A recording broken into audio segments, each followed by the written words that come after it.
The purpose of this video is to clarify what is a service in ROS, why it is important, when they are useful to use, and we are gonna make a comparison with topics. So let's get started right away. First, let's recall the structure of a communication between nodes with topics. You should know that two nodes can communicate between each other with a unidirectional way of passing messages. This way of communication is called in ROS topics. In general, we have node 1 that is publishing a message on a topic. This topic has a name for identifying it, and the message that is passed through has a type. This type could be a string, a vector of float numbers, and an image, for example. Or in general, it could be any type that best describes the data with which your message is composed.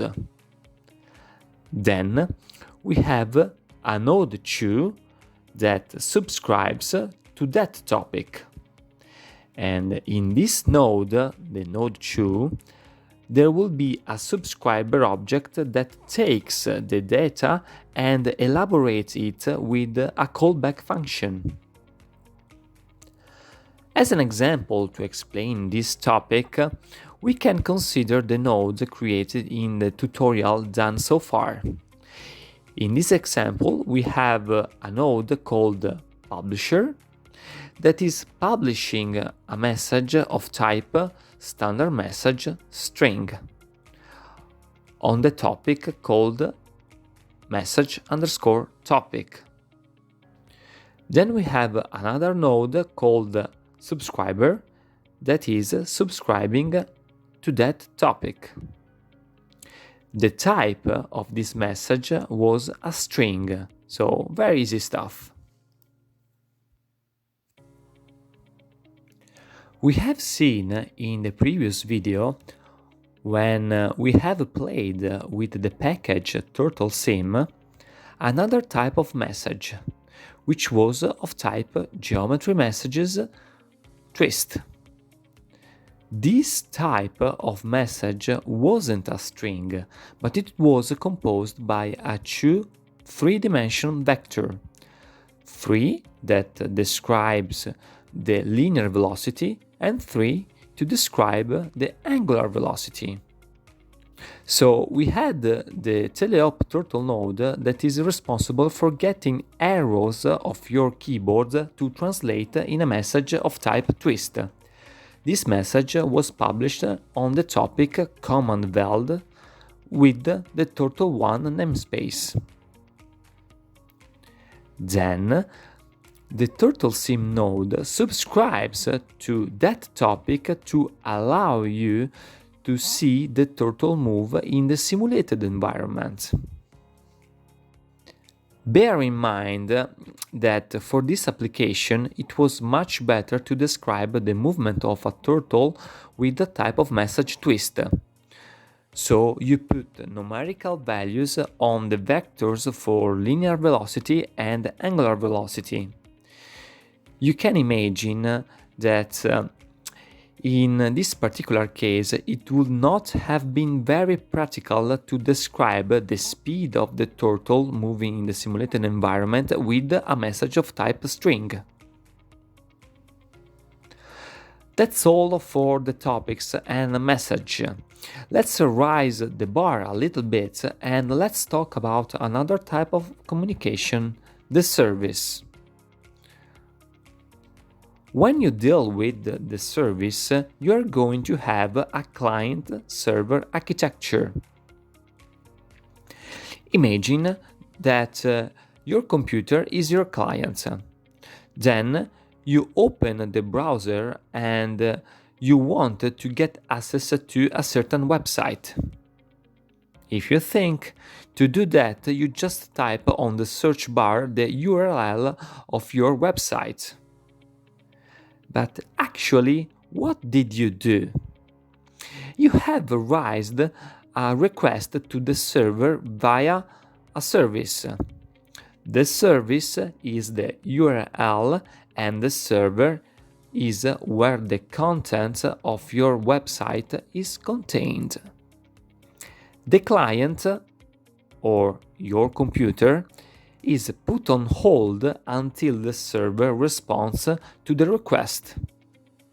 The server gets the request and uses the service channel to respond by sending to the client the content of the website. Bear in mind that as for the messages that has a name and a type, a service has a name, and for the way that is structured, there is a request message and a response message. Each of those messages has their own type. A message request could be of type integer, and a message response could be of a type Boolean. This is only an example. Another feature of the service is that there could be a lot of clients that are asking a request to the same server using the same service channel.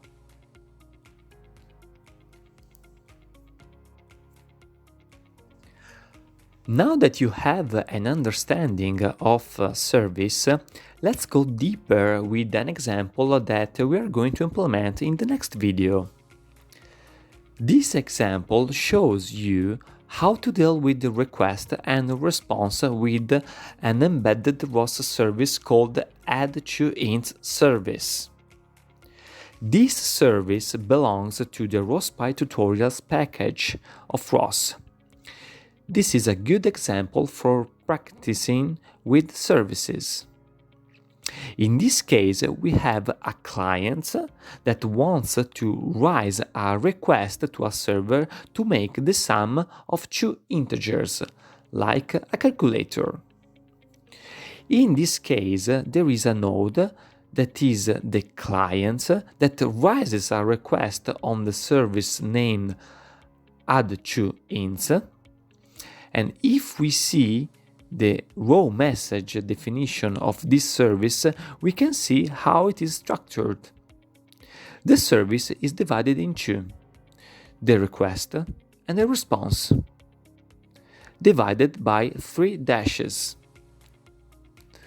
In this service, the type of the request message is of type integer 64. And the type of the response message is of type int64 too. So, the client is sending to the server a request composed by two variables of integer type. So, imagine that we wanted to do the sum of 5 and 2.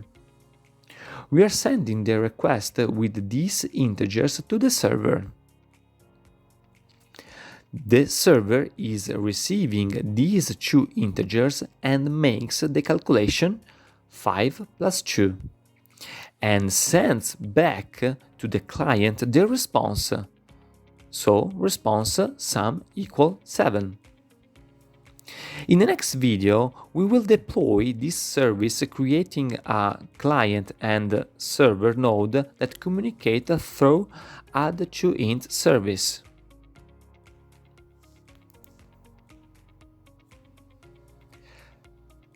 Now we can resume how to deal with messages and service and how to implement them in C++.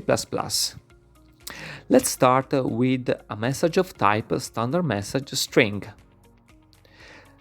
Then we see from the raw message definition that the data is of type string. So, in C++, you need to create an object of type standard message string. Then type message.data equal to a string. In this example, it could be hello world.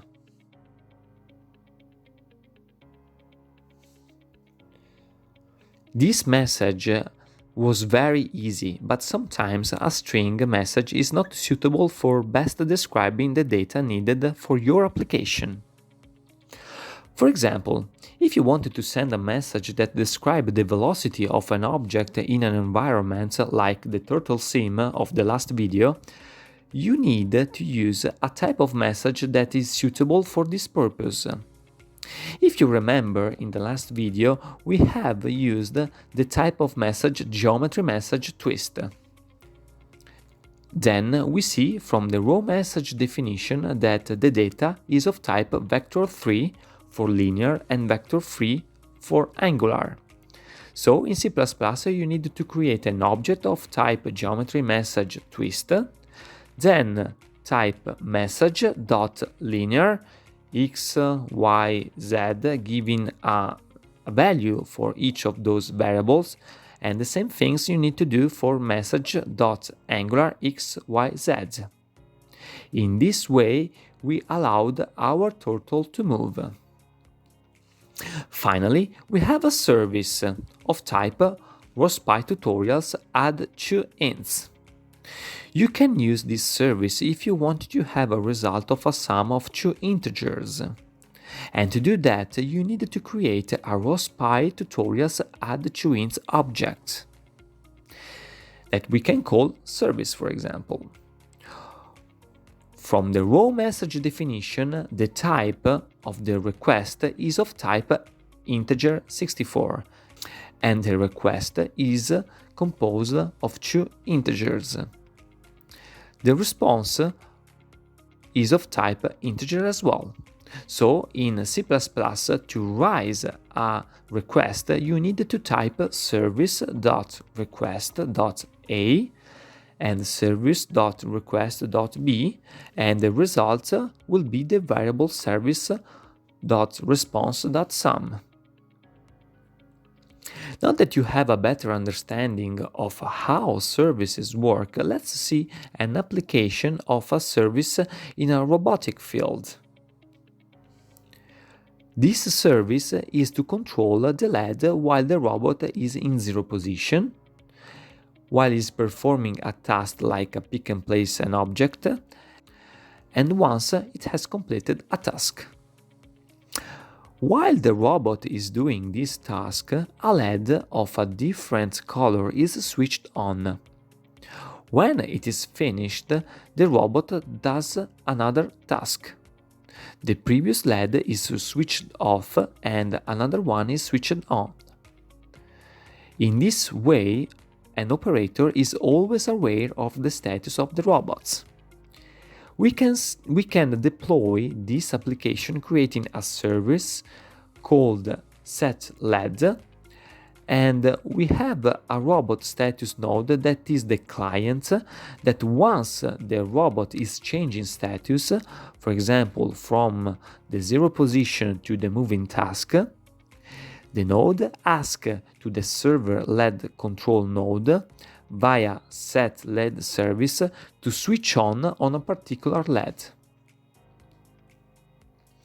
We can create a new service composed by a request of 2 variables like the LED number that is gonna be an integer and a boolean variable to set it on or off, or better, true or false. The response will be the type boolean to say to the client that the LED has been correctly switched on or switched off. When you switch on the robot goes in 0 position. So the robot status node sends to the LED control node server a request to switch on the LED number 1, which is green. Then the server hears this request, elaborates the data. The node will interface with the hardware to switch on the LED. Once it is done, the server will send back to the client a boolean message saying that the result is true, meaning that the task has been accomplished successfully. When the robot status node detects that the robot is moving, then the node sends another request to the server LED control to switch on the yellow LED and switch off the green one. The server performs this request interacting with the hardware, and if the task has been accomplished successfully, then the server sends back to the client's node the response result message via the setLED service, and so on and so forth. When the robot has placed the object, the robot status node detects that the robots need to go in 0 position, and the node asks the server via service a request to switch on the blue LED and switch off the yellow one. Then, once the hardware has done, the LED control node sends back to the client node the results.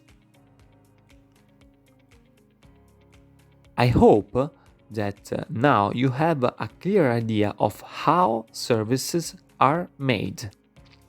As a recap, the service communication needs a client-server architecture, so one node should function as a client, and another node should be the server that takes the request data, elaborates it, and sends back the response. During this time that the server is elaborating the request, the client is on hold until he gets the response from the server. We can say that the service is a type of communication that is synchronous. For this reason, the service is suitable for tasks that are computationally fast. And if this involves an hardware interface, the task has to be very fast, like a switch on or off a LED. The service has a structure that is composed from a request and a response, and each of them are messages that can have a different type. It could be a string, it could be an integer, it could be a vector, a boolean, even a message data. Well, in general, it could be whatever it would best describe the data that you have to deal with. That's all for today. If you got value from this video, subscribe to the channel and make sure to turn on the notification for further videos like this. In the next video, you will learn how to create a service client and server in C++ and Python as well. Don't forget that if you subscribe to the channel, you will benefit from a one-to-one discussion of your ROS application. Thank you for your attention and keep learning robotics with ROS.